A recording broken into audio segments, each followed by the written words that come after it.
We've summoned the ambassador on many, many subjects, including foreign interference of all sorts, including within our democracy. On election interference? Yes or no? Like I said, yes. When? And maybe Jenny, you can add to that because the department would know, of course. Thank you, Madam Chair. I would just like to add that Ambassador Tong, diplomatic representations were made to Ambassador Tong by senior officials at GAC on February 24th.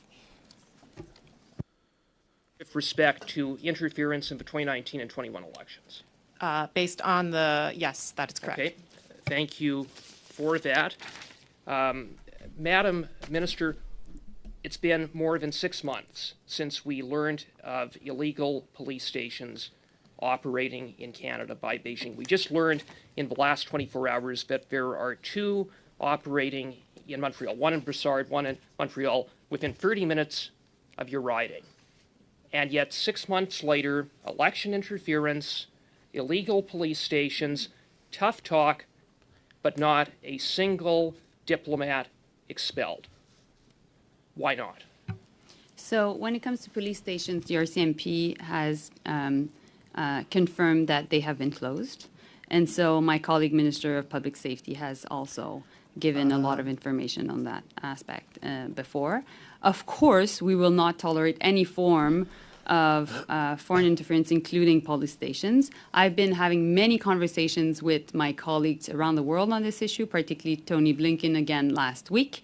And we will work within the Five Eyes to identify any form of foreign interference, including one visa denied, not a single diplomat expelled, hardly the actions of a government that takes Beijing's interference seriously. Minister, when you last appeared before this committee on December 13th, you said repeatedly, unequivocally, that you had no information about Beijing's interference in the 2019 and 21 elections. How is it that the Globe and Mail and Global News have information based on their review of CSIS documents about significant interference by Beijing in the 2019 and 21 elections, but you, as Minister of Foreign Affairs, know nothing? How is that possible?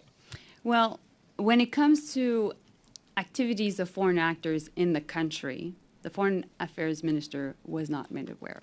And since then, I've made sure that that changed, that would not be the case, because obviously, as everybody around this table would be aware, You've it asked is important. To be briefed. You didn't know anything in December. Can I just finish my sentence, please, Michael? So obviously, in the context, as colleagues around this table would agree, as Minister of Foreign Affairs, I need to make sure that I have access to that information in order to conduct our diplomatic relationships in a good way, in Canadians' interest.